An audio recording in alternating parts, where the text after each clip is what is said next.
I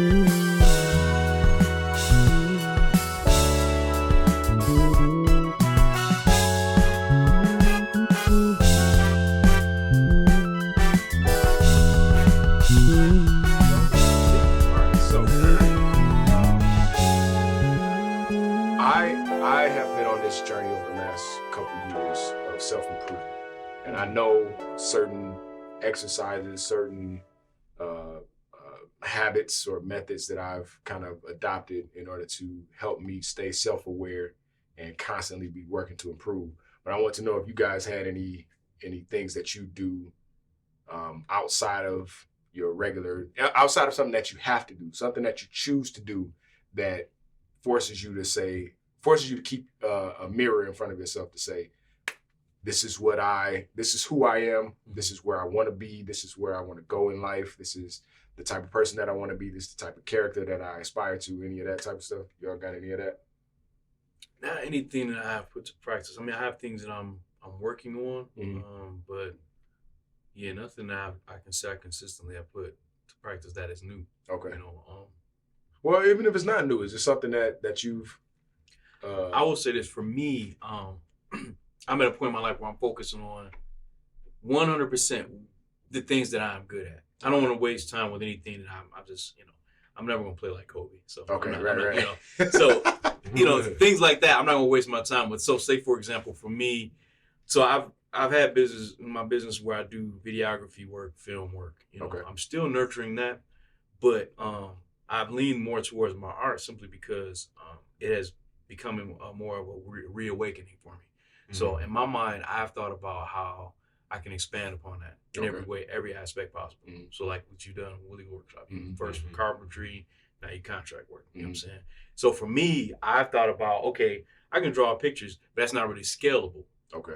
So I'm thinking about maybe should I get into prints? I definitely want to teach classes for children because I feel like the school system has probably have kind of pushed that stuff out of the way. Yes. So it's up to people that are out here in the field, artists that are out in the field to say, okay, I got a laptop, I got a camera, maybe I can go on Udemy or something and do a series of 10 classes of just drawing an eyeball, drawing a hand or something. So I want to scale it in that way. That's just looking for different ways to scale my art, my gift of art. Okay. You know what I'm saying? So that's kind of where I've been leaning, putting that into practice. How can I scale up? How can I do everything that I can? I walk around with my shirt all day. People look at that. That's just something they'll look at that and they may see it online and be like, wow, I saw that. And it's something that gets stuck in their mind. Gotcha. So just trying different things, experimenting with different avenues that I could do with the gift that I have. Okay. Yeah, so that's been a practice for me. Okay. What about you? You got any? So the self-improvement is, I got a lot going on because I got kids and everything. So really, it's kind of hard for me to focus on myself. And a lot of people say when you talk to a lot of people that say that's dangerous. You need to take time for yourself. But when you're taking care of your kids, it's reality, right? Yeah, so, I'm constantly thinking about what they're going to eat next. You know what I mean? So like really the time for myself has really been with you guys. Like this has really been a therapy for me. Okay. Like really coming down here, it's got me excited. It really helps me slow down. Good. Yeah. You know what I mean? It really helps me and challenges me to think. Me too. And I think that is the self-improvement. Not only that, but our Bible studies that we have are not your traditional. It's not your average Bible studies. These brothers and sisters actually ask questions that challenge your thinking. Yeah, you know what I mean? Good. That's good. And I think one of the things that the self-improvement part of me is I've been a stone since 1978. And I think that through earthquakes, through trials, through tribulations, it's starting to chisel and starting to be formed. You see what I'm saying? Okay. And would you say that's in a good way? Oh yeah, definitely. I think to me, the more and more I look at life, negatives are a good thing as well. Absolutely. We have to start looking at that more and more. Because the more that you look at things as a negative, then you don't see the potential of the learning that you can gather from that. Exactly. You know what I mean? Right. So the self improvement is to look at all these experiences and say, okay, I should be tearing this off. Mm-hmm. You know what I'm saying? I should be breaking this down. I should be chiseling. Mm-hmm. I should be chiseling this stone to be an image that God intended for all his creation to be. Yeah. You know what I'm saying? And if I'm not manifesting that, then it's me. I'm doing something wrong. Yeah. So that's the reason why I love this podcast so much, is because it's causing me to really slow down and listen to what you guys are saying. Mm-hmm. I don't like to talk a lot because a lot of times you do more of output than listening. Mm-hmm. You do better when you listen. Yeah, you know absolutely. what I mean? You hear. Yeah, So absolutely. just by that's kind of from my standpoint, like when I hear you guys talk, it helps me process what's the next step. Yeah. If that makes sense. Absolutely. You know what I mean? For So- sure. It makes a lot of For sense, sure. man. Yeah. I agree with you, man. This has been therapeutic. The amount of mental exercise that happens in this room every Yeah. week Yeah. it carries me literally until the next time. Yeah. No lie, man, because I don't have a lot of people that I communicate with on this level. Mm-hmm. Right. Most people I talk to is very surface, and I'm not much of a surface talker. I don't do a lot of small talk, and so it's not fulfilling to me. It's nothing that I gain from it. Yeah. So these conversations, just being sharpened by y'all, man, Yeah, man. It helps. it's wonderful. Yeah. I think that I view my life as a being that never stops evolving. Mm-hmm. That's how I've started to view my existence. Mm-hmm. I don't ever want to feel like I've arrived in any point of what I do. Yes. Yeah, I'm the same way. Yeah, I don't Yes. ever want to get to the point where I feel like, okay, that's it. I'm done with this. Yeah. I've graduated. You know, Yeah. I'm always learning. I'm always growing. I'm always evolving. Yeah. My tastes in all forms of entertainment, music, Mhm. movies, social media, Mhm. every form of entertainment that you could think of Mhm. has evolved in some way. Not saying that I don't still watch cartoons and that type. I'm not saying that I'm too good for certain things, Right. but there's certain content that I don't find appetizing anymore. Mm-hmm. Yeah. There's certain things that I just for instance, what you were saying before, that you were saying that social media, the things that we see in front of our eyes, is not real, and I agree with that 100%. But that realization, that revelation, only comes with a certain level of maturity. Yeah, I agree. Because if you haven't reached the point where you can look at, for instance, Jay-Z and Beyonce Mhm. living a certain lifestyle, Mhm. and thinking that what you see in front of you is the entirety of their existence, you don't believe, a lot of people don't even take into account that these people are still human beings, Yeah. that they still have arguments when they go home, Yeah. that they still have to poop after they eat. Exactly. They're still human beings. Yeah. So the things that we see in front of us are curated. Yeah. Yeah. The images, Yeah. the Good songs, the Good videos point. are curated specifically in order to help help those who are consuming to get this illusion Yeah. of a life that doesn't really even exist. It doesn't. Not in that it doesn't exist that way. I know what you right, mean. right. I know what you mean. But anyway, I say that to say that my appetite for it is so limited, if it exists at all. Yeah. And then there are certain ways that I behave in relationships. There are certain ways that I behave in friendships. I'm a different man today than I was last year. And that person is a different person than the person from the year before, and so on and so on. And I always want to be that way. Yeah. I don't ever want you to be able to say, oh man, I haven't seen Mikey in 10 years. Right. And he's exactly the same. No, Right. I'm not the same. Right. I might still laugh and clown a lot. I might still joke around, but the way that I approach life, the way that I approach the world around me, the way that I approach my friends is not at all Mhm. the person that you know what I'm saying, the way that I would have done so a year ago or so on. Yeah. And I think it's important to be conscious of that. I was Because just if it about to happens, say That's that. the thing. yeah. That's the key. Yep. Because if I make moves laterally or positive or negative or whatever, and I'm not aware, like you said, if you can't measure it, you can't grow. Yeah.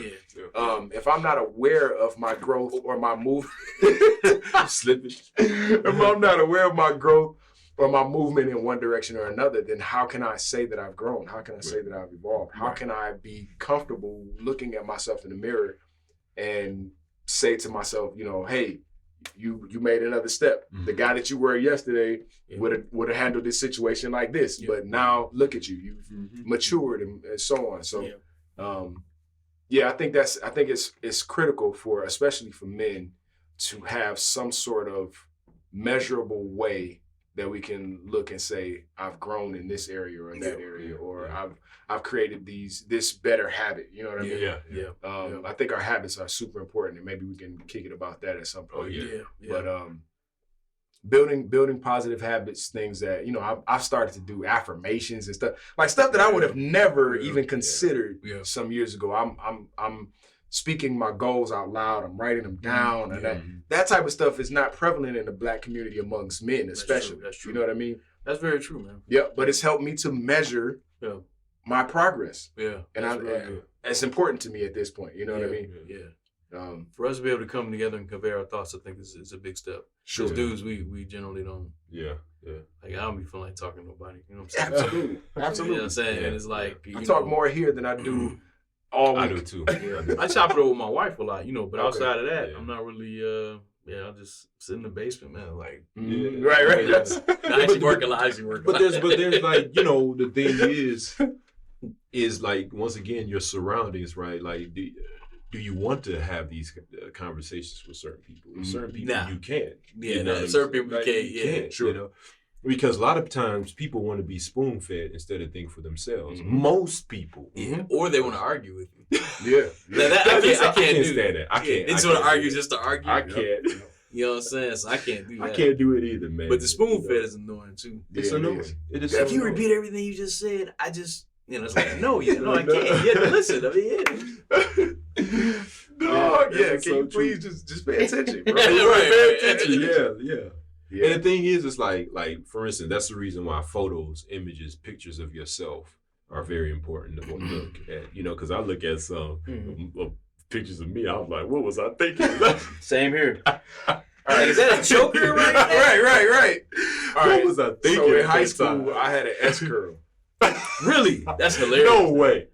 I had an actual product in my hair. Yeah. I had an S curl from 10th grade until I graduated high school. Wow. I would go and have my hair done. Yes. Kid it up. Yes. Kid it up. Boy, and so I look at those pictures and I'm like, so glorious. Now it was the style in that time period, but I still look back, like you say, you look at images and you think about, I look at images of myself and I think about the mindset that I had when that image was taken and captured. That was my point. Yep. And I'm like, oh boy, it's so, I cringe so much at old stuff for myself. Yeah. I have a lot of my old, so one thing that I've done for whatever reason, I kept all of my notebooks from most of my school career, from middle school, elementary, all the way up through high school. So I have those things. Some of them are torn up and beat up, but I look at some, just writing notes to friends and old workbooks and math problems and writing short stories and essays. And I look back at some of my progression and I'm like, wow,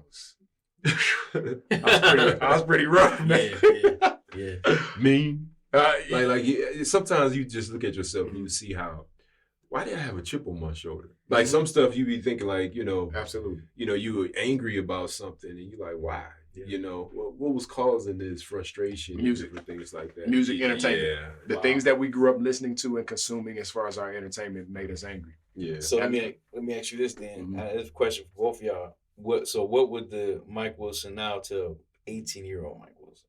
Nice. Woo! Nice. We're gonna have to get the bleep button ready. What I'll say is, so to narrow down, keep it simple, what's probably the most specific thing, like if you just had one thing that you could tell 18-year-old Mike Wilson, what would that be, knowing all that you know now? You see what I'm saying? I couldn't do it in less than 5 minutes. Okay. I would need a full 5 minutes with my own undivided attention as an 18-year-old. Yeah. I would have to grab myself by the face like this. Yeah. Like, listen to me. Yeah. Right. Yeah. But I would give advice without going into specific details to protect, myself and others. Yeah. I would caution myself against certain relationships. Mm-hmm. And I would admonish myself to move into the field that I'm in now. Yeah. Earlier. Much earlier. Yeah. Much earlier. Yeah. I was telling somebody not too long ago, I was like, man, if I knew when I was 16 what I know now, I'd be a billionaire living in Nigeria or something with a mess of kids and all kinds of stuff. That's real, man. Yeah. Because I wouldn't, first, yeah, that would be. I think I would number one, get glasses. Yeah. Number one, I couldn't see nothing in school. Really? Because I tried to be too cool. Without the glasses. Yeah, exactly. Wow. So that would be one. That's a small thing, but that's a big thing. That's you know what I huge, mean? Because if you can't see, how can you do your study? Exactly. Right. Exactly. So that'd be a small thing of changing. And why are you trying to be so cool when your smarts is the coolest thing that you can ever have? That's beautiful. You know what I'm saying? Yeah. So it's kind of those types of things that I will. And the question would be, would I even listen to myself at that time? If I was banging on the window and said, Ethan, can you hear me? Would I really register that that's me from the future trying to talk to me right now?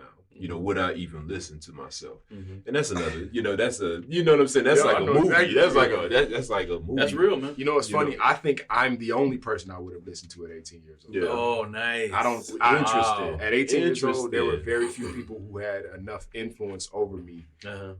Interesting. That would be able to really grab me and say, hey, you walking that way, but you need to go that way. And I would actually follow very few people. And I think I might have been the only, if I could come back from 34, 35 years old and go back, I think that would be the only time I would really, Man, I love that. That's awesome. I would tell myself, no matter how other people see you, see yourself, be confident and know that anything you touch is gonna be gold. But be confident. Man, that's what I would tell myself, awesome, bro. That's fantastic. Because I know what mindset I was in at 18. And I don't think I was the most confident kid. Okay, you know what I'm saying? Like I knew that I was gonna be something great, and I'm even still at this age working at that. But you gotta kind of get to a certain point in your life, like the fears of others or the fears that others may have for you are not your fears. Beautiful. You know what I'm saying? And so that's why I'm like, no matter how people see you or because people, I think, maybe look at me and they think they see something that actually is not there. The reason why I know this is because I've experienced people have told me. Because people like, they don't mind being transparent with me.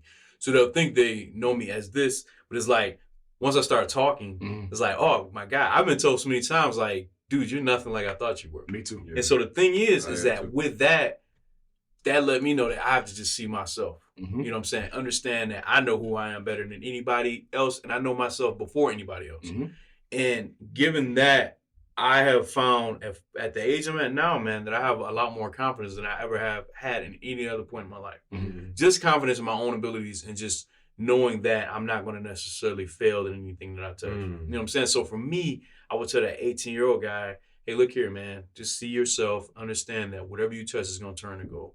But just be confident. That's all you really need. And for me, that's really all I've ever needed, man, is just to be confident. Understood. And just be just always constantly reassure myself that, hey, it's going to be all right. Because a lot of times you can come up, and particularly, I hate to say it, man, but I got to say the church, you come up in the church and a lot of times you learn fear.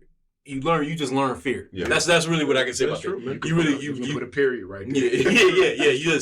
You learn, hey, fear this, fear that, fear that, fear that. And then you grow up with this whole infrastructure of just fear. And then you don't know why.